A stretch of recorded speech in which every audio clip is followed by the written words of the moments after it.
그 예루살렘에 가면은 이 비아 돌로로사, 예수님의 그 고난 받은 길을 따라서 가는 그 길이 있는데, 제일 처음 시작하는 곳이 채찍질 교회예요.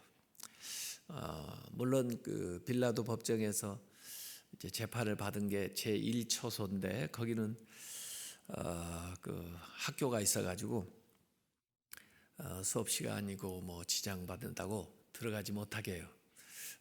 그래서 그곳이 제 1초소인데 제 2초소부터 시작을 합니다. 근데 제 2초소가 그 채찍질 교회입니다. 그 채찍질 교회당에 이렇게 들어가 보면 교회당은 한 100명쯤 앉을 수 있는 교회당인가, 아주 조그마한 교회당인데, 천정을 이렇게 바라보면요, 가시관을 엮어가지고 그 가시 모양으로 그 천정을 만들었어요. 그 가시는 참 험하잖아요. 그런데 조명을 하고 또 거기에 색을 그 황금빛으로 해가지고, 가시는 가시인데 황금처럼 빛나요. 그래서 그 가시가 이상하게 아름다운 가시관이에요. 너무나 빛나는 아름다운 가시관이에요. 그래서 굉장히 역설적이다. 저 가시는 찌르고 아프게 하는 가시인데 어떻게 저렇게 이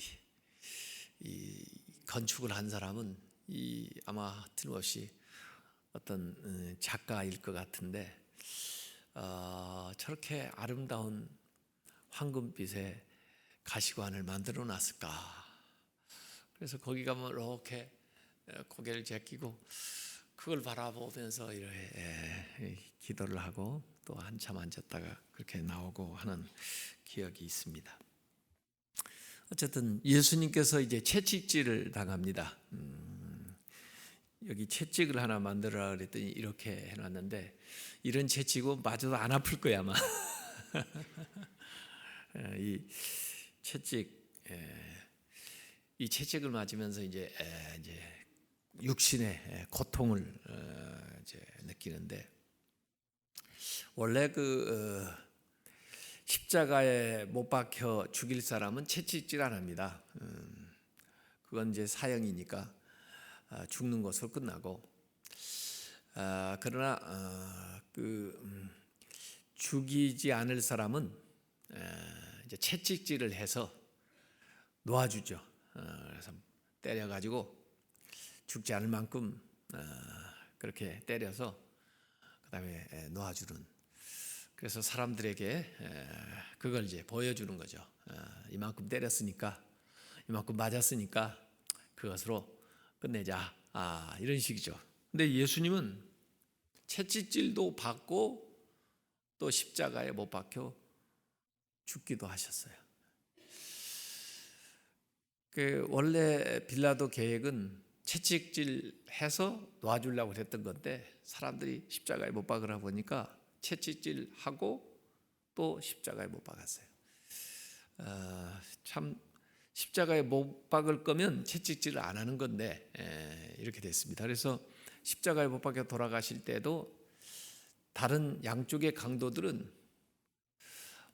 이 십자가에 그냥 못 박혀서 죽었으니까 오랜 시간이 걸리는데, 예수님은 6시간 만에 돌아가신 이유는 채찍질을 받았기 때문에 체력이 다 소진돼서 6시간 만에 임종을 했고, 나중에 빌라도도 보고를 받으면서 벌써 죽었느냐고 그래요.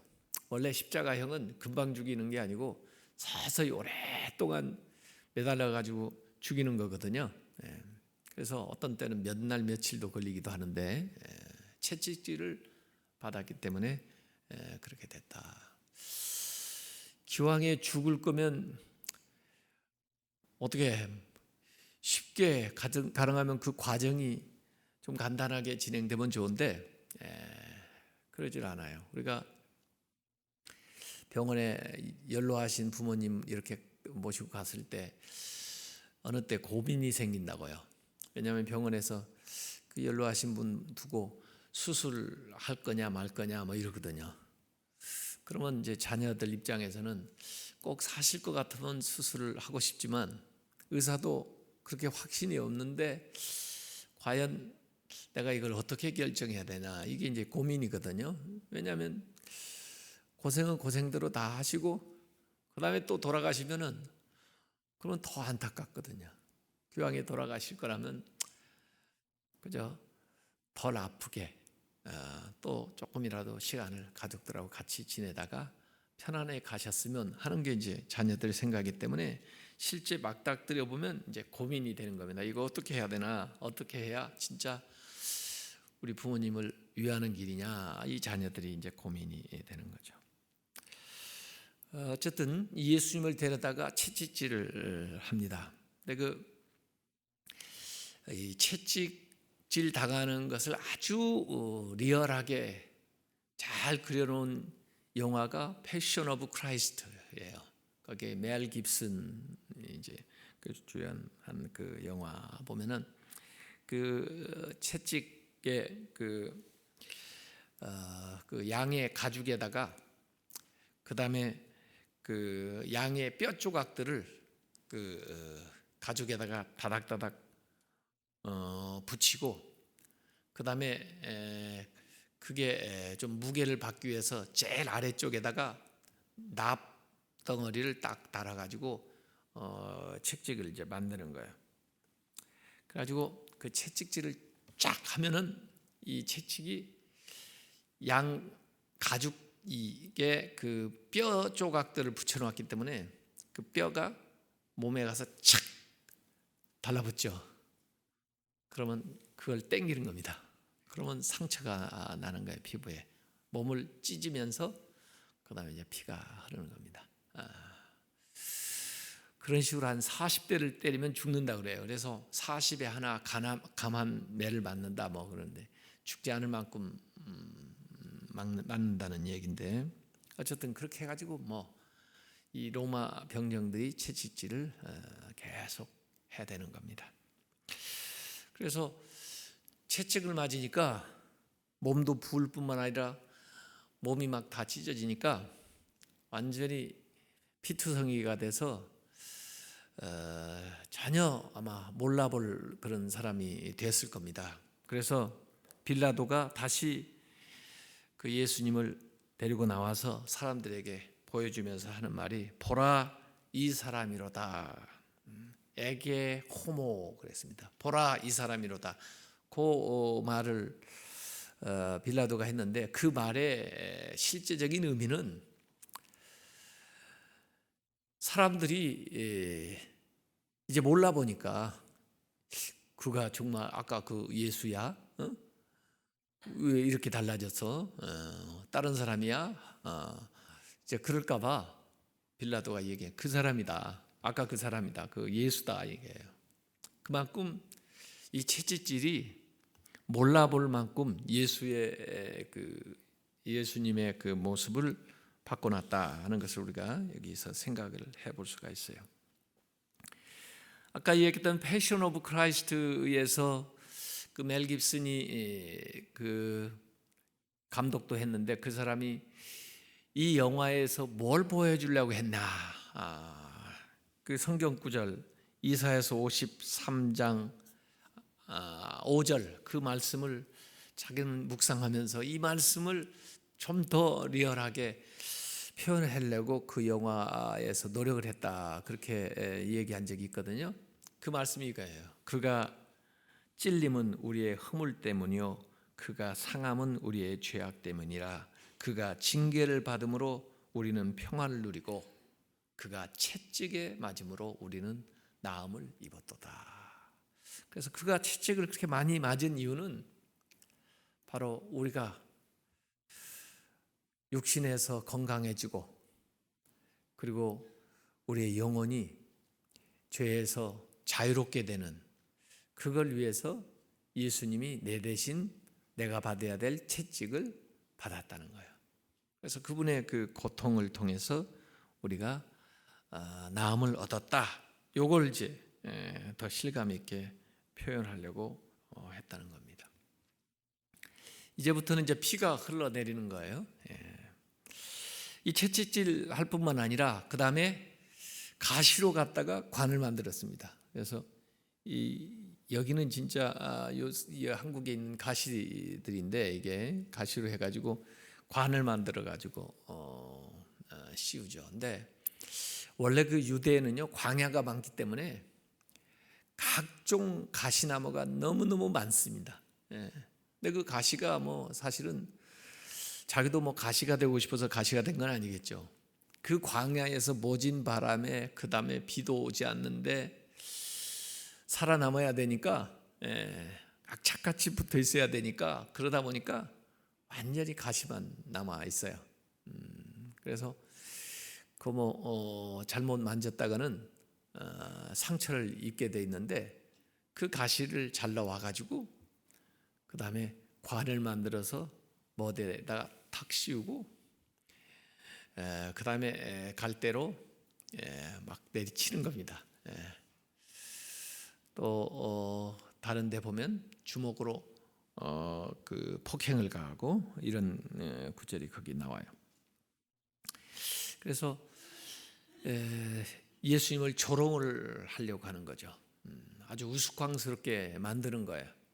그래서 아주 뭐 유대인의 왕이라고 그러니까 그래 네가 왕이면 관을 써야 될 거 아니야. 우리가 관을 만들어 줄게. 그러고는 이렇게 왕으로 마치 그 취임을 하는 것처럼 대관식을 하는 것처럼 그렇게 예수님을 조롱하면서 때리는 겁니다.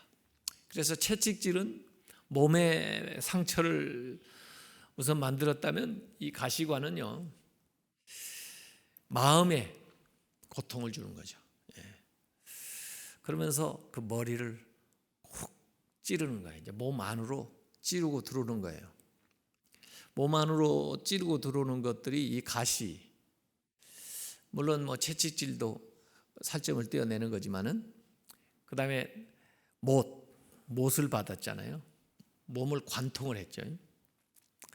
그리고 나중에는 창으로 심장을 이제 죽었는지 살았는지 확인한다고 아래서 확 찔러가지고 그 다음에 몸 안에 있는 것이 모두 빠져나오는 이런 이제 찌르는 걸 하는 거예요. 이런 행동을 하는 로마 사람들을 아마 우리가 옆에서 이렇게 봤다면 아마 미친 사람 같이 보였을지 모르겠어요. 그들의 눈을 아마 봤으면 살기가 막 등등한 게 말이에요. 이 마귀 같은 그런 이 느낌을 받았을지도 모르겠어요. 이게 장난으로 보기에는 너무나 잔인한, 또 그런 잔인한 짓을 하면서 즐기는 이런 피학적인 이런 혐오스러운 행동을 이게 하고 있습니다. 이게 병적인 거예요, 사실은요. 남한테 고통을 줌으로써 쾌감을 얻으려고 하는 이런 세디스트. 요새도 보면 자녀들 학대하고 다른 사람 학대하고 어려운 또 뭐 무차별적으로 뭐 이런 것들을 하는 사람들이 가만히 보면요, 이 정신적으로 이상한 사람들이죠. 그래서 약한 사람을, 대항도 못하는 사람을, 무방비 상태에 있는 사람한테 따돌리고 고통을 주고 어렵게 함으로써 뭔가 쾌감을 느끼는 이런 세디스트적인 경향이 있는 사람들이 많아요. 인간의 그 야수적인 그런 어떤 본성 이런 것들이 이 여기에서 막 다 표출되어 나오는 겁니다. 그래서 이 로마 병정들이 자기들의 평소의 미움, 분노, 살이 이런 것들을 예수님한테 다 갖다 쏟아놓는 아주 잔혹한 그런 모습이 여기에 나와 있어요. 그래서 굉장히 역설적인 행동을 하는 겁니다.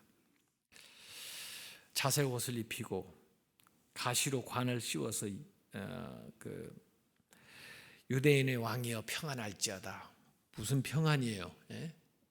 말로는 그렇게 얘기하지만 그저 예수님에게 아주 잔혹한 행동을 하는 그 육체뿐 아니라 영혼의 마음에까지도 깊은 상처를 주는 이런 행동을 합니다.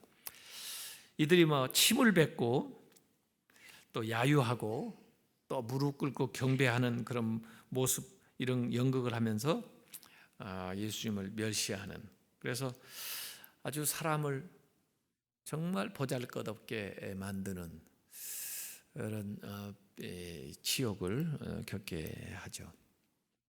며칠 전에도 이 텔레비전 뉴스에 보니까요, 독일에서 그 집시들, 난민들 이렇게 온 사람들, 관광객인지 누군지 그 사람들 도와준다고 하면서 아주 모욕을 하면서 도와주는 그 영상이 나오더라고요. 동전 같은 거 하나씩 던지면서 마치 무슨 짐승에게 먹잇감 주듯이 그런 식으로 아주 모욕을 하면서 그 돈을 던져주더라고요. 근데 그래도 또 그거 받아야 먹을 걸 사니까 가서 그냥 그 비굴한 행동을 하면서 그걸 얻기 위해서 또 그게 아주 애쓰는 그런 모습을 이렇게 텔레비전에 그 뉴스에 나오면서 이 네티즌들이 막 분노했다 하는 그런 이야기를 하더라고요. 어쨌든 예수님을 이렇게 조롱을 하고 있습니다. 그래서 머리에서부터 이제 피가 흘러서 온 몸으로 이제 떨어지죠.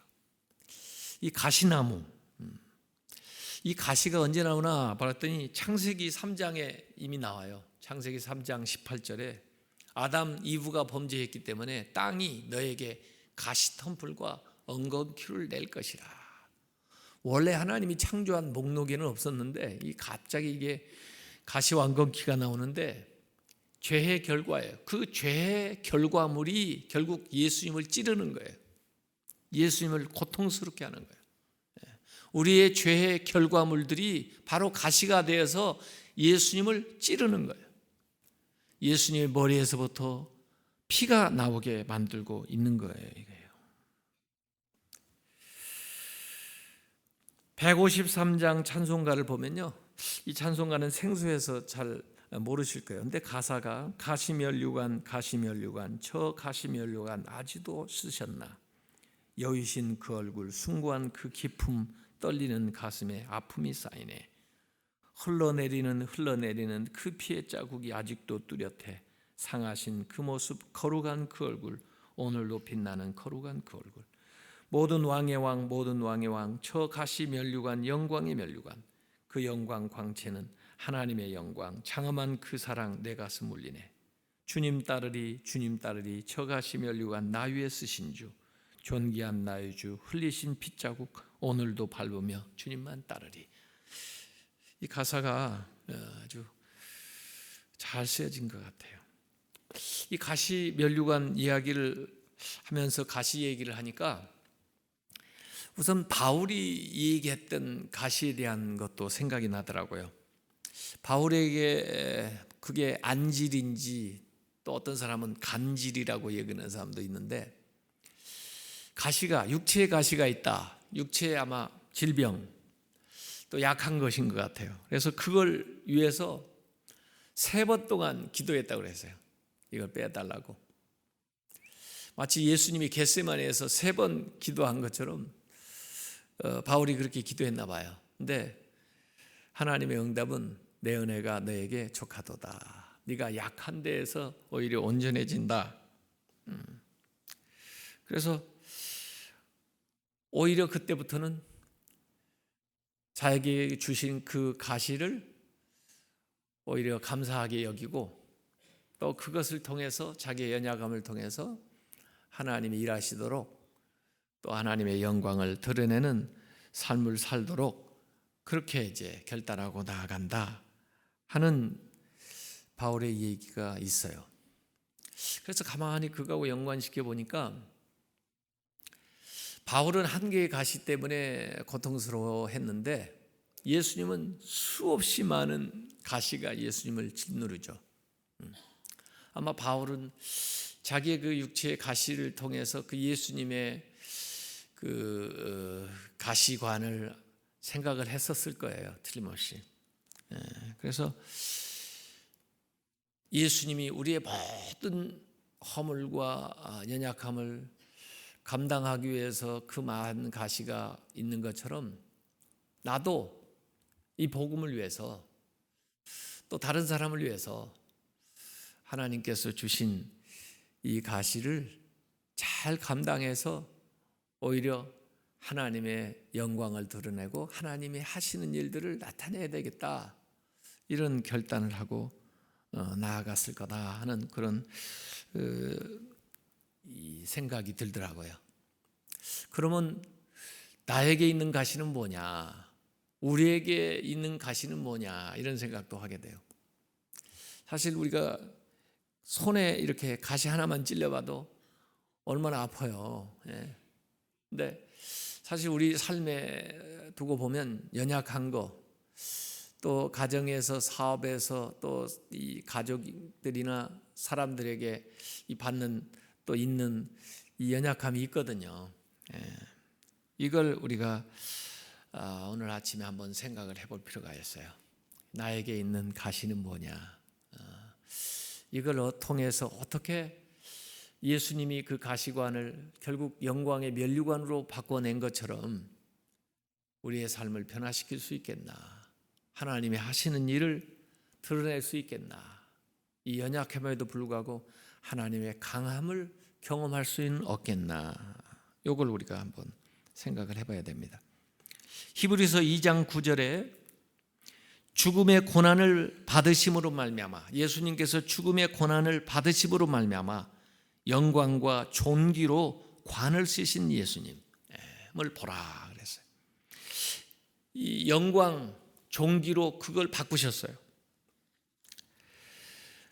결국 이번에 제가 이 말씀을 준비하면서 가만히 보니까요, 십자가에서 있었던 것들이 요한계시록에 다시 나오더라고요. 어떤 것은 바뀌어서 나오기도 하고 또 똑같이 나오기도 해요. 지난 주일에 얘기했던 종려나무가 요한계시록에 나온다고 그랬죠. 그래서 마지막 성도들이 종려나무 가지를 흔들면서 오시는 왕을, 이 구원의 주를 맞이하는 그 광경이 나온다 그랬는데, 그 나귀 타고 오신 예수님이 마지막에는 백마 타고 오신다고 그랬는데, 여기 가시면류관 쓰셨던 예수님이 이 요한계시록에 보면은 영광의 관을 쓰세요. 그 요한계시록 14장 14절에 보면 또 내가 보니 흰 구름이 있고 구름 위에 인자와 같은 이가 앉으셨는데 그 머리에는 무슨 면류관이에요? 금 면류관이 있고 그 손에는 예리한 낫을 가졌더라.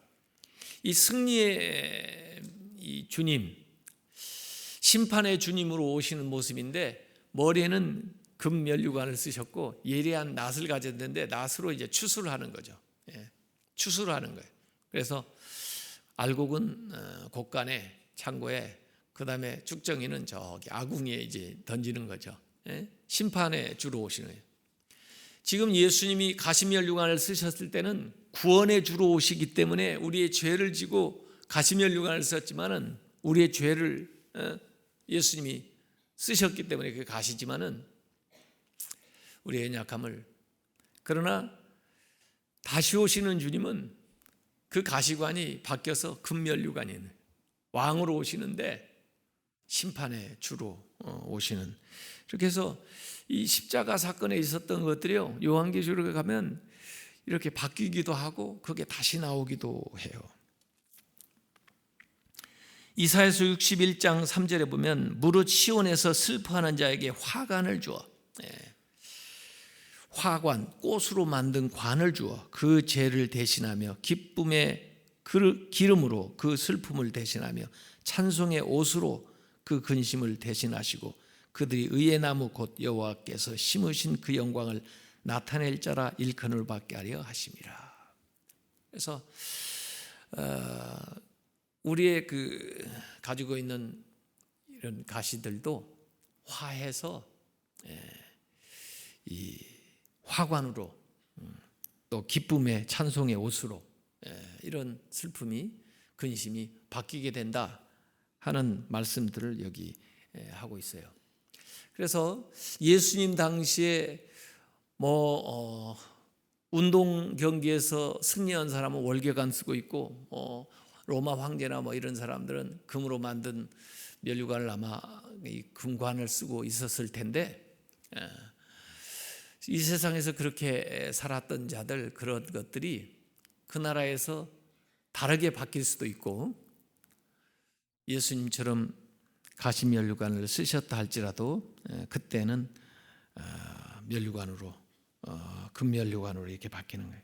요한계시록 19장 12절에도 그 눈은 불꽃 같고 그 머리에는 많은 관들이 있고 아마 그 관은 의의 면류관, 생명의 면류관, 영광의 면류관, 승리의 면류관일 텐데 또 이름 쓴 것 하나가 있으니 자기밖에 아는 자가 없고 해서 이 영광의 면류관으로 예수님께서 받아쓰게 되신다 이런 겁니다.